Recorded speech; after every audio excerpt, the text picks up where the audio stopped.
Assalamualaikum warahmatullahi wabarakatuh. Kami dari kelompok 3 akan memaparkan materi tentang prosedur dan faktor yang mempengaruhi sumber belajar. Yang pertama yaitu faktor yang mempengaruhi sumber belajar adalah perkembangan teknologi. Mengapa perkembangan teknologi ikut andil dalam faktor yang mempengaruhi sumber belajar? Karena seperti yang banyak kita ketahui bahwa teknologi yang berkembang saat ini itu sangat cepat. Jika dahulu sumber belajar didominasi oleh sumber belajar yang tidak dirancang, maka sekarang ini dengan adanya teknologi, sumber belajar dapat dirancang sesuai dengan kebutuhan kita. Perkembangan teknologi juga mampu memberikan dan menciptakan banyak alternatif sumber belajar baru yang jauh lebih efektif dan efisien dalam penggunaannya. Yang kedua yaitu nilai-nilai budaya. Mengapa nilai-nilai budaya termasuk sumber belajar yang tidak terancang? Dikarenakan budaya atau tradisi yang timbul di masyarakat bisa kita gunakan sebagai sumber belajar. Kita hanya perlu mempelajari sebuah tradisi dan juga melestarikannya agar tradisi atau budaya yang ada di masyarakat itu tetap terjaga. Assalamualaikum warahmatullahi wabarakatuh. Nama saya Muhammad Farizal Fitri Andika dari kelompok 3. Saya di sini akan menjelaskan tentang faktor-faktor yang mempengaruhi sumber belajar. Faktor ketiga yang mempengaruhi sumber belajar adalah keadaan ekonomi. Tingkat finansial ekonomi sangatlah mempengaruhi terhadap pengadaan atau produksi dan juga penyebaran sumber belajar. Kita sebagai guru tidak mungkin kita mewajibkan untuk siswa atau murid kita selalu membeli sumber belajar yang harganya relatif cukup mahal. Seperti contoh yang berada di kota dan yang berada di desa.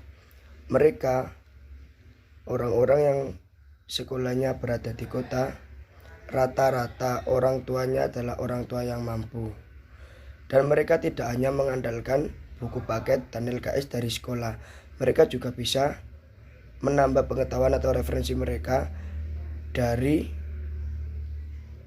perpustakaan umum dengan jangkauan kota yang cukup dekat, juga bisa ke mall, ke Gramedia. Sedangkan mereka yang berada di pedesaan belum tentu mereka juga mempunyai referensi atau pengetahuan yang luas seperti orang-orang yang sekolah di perkotaan. Faktor selanjutnya adalah keadaan pemakai. Pemakai sendiri bisa diartikan sebagai objek dalam sumber belajar itu.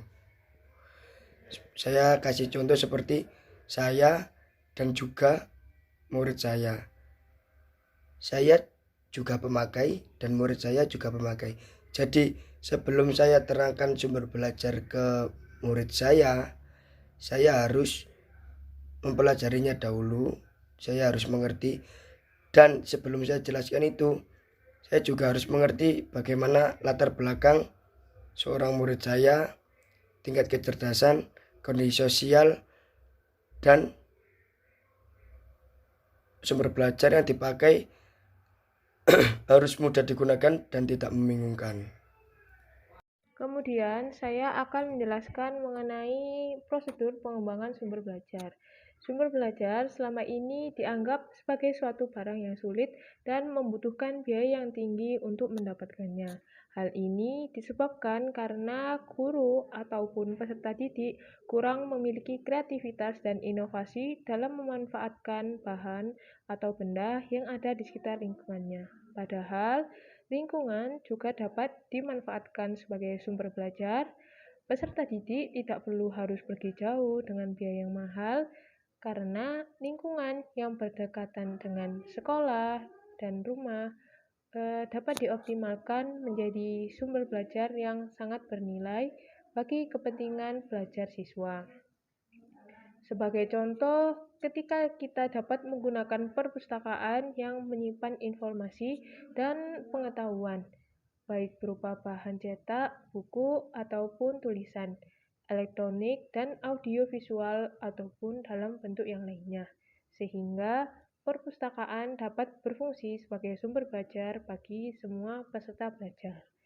Nah, dalam pengembangan sumber belajar tentunya memiliki prosedur pemilihan sumber belajar yang dimulai dengan menganalisis kebutuhan atau need assessment, yang analisis kebutuhan ini didasarkan pada pemilihan media yang meliputi telaah terhadap karakteristik peserta didik, kompetensi yang diharapkan, dan karakteristik materi ajar.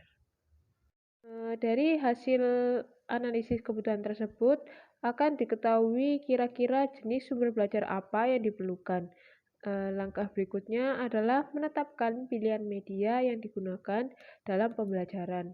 Adapun langkah-langkah sistematis dalam pengembangan sumber belajar diantaranya adalah Prosedur yang pertama yaitu menganalisis kebutuhan karakteristik belajar siswa. Sumber belajar diharapkan bermanfaat bagi pendidik dan peserta didik. Program yang kita buat tentunya digunakan jika program itu memang perlu dibutuhkan. Dalam hal ini, kecermatan guru memahami kondisi psikologi siswa, tujuan metode, dan kelengkapan alat bantu akan sangat mendukung pengembangan sumber belajar. Jika kita tidak mengetahui karakteristik belajar siswa, sebelum pengaplikasian sumber belajar, akan terjadi kesenjangan dalam proses belajar. Maka dari itu, guru dapat mengembangkan sumber belajar sesuai dengan kemampuan peserta didik kita. Dalam hal ini akan terkait dengan kecermatan guru memahami kondisi-kondisi atau karakteristik yang ada. Kesesuaian dan keterpaduan dari semua unsur ini akan sangat mendukung pengembangan sumber belajar pengajaran. Analisis peserta didik dapat dilakukan dengan mengumpulkan informasi terkait dengan sasaran atau target. Kemudian, saya akan menjelaskan tentang merumuskan tujuan pembelajaran. Berdasarkan kebutuhan siswa, juga mata pelajaran, seorang pendidik harus menetapkan apa yang hendak dicapai, kemudian dikembangkan dan diapresiasi. Seorang pendidik itu perlu melakukan identifikasi karakter siswanya masing-masing.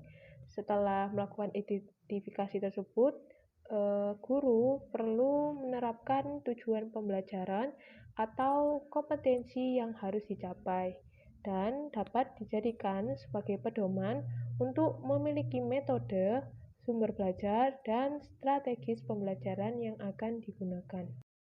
Tentang pengembangan materi belajar. Sebelum melakukan proses pembelajaran, materi yang kita susun dan nantinya kita sampaikan kepada peserta didik harus tersusun berdasarkan tujuan, kompetensi, dan indikator belajar. Materi atau bahan pembelajaran merupakan bagian terpenting bagi terlaksananya proses pembelajaran yang tertuang dalam kurikulum yang harus dikuasai oleh guru dan peserta didik. Bisa berupa tes atau penguasaan materi, juga daftar cek perilaku yang telah dikembangkan sebelumnya. Juga harus sesuai dengan materi yang telah disampaikan. Selanjutnya adalah pemilihan jenis sumber belajar.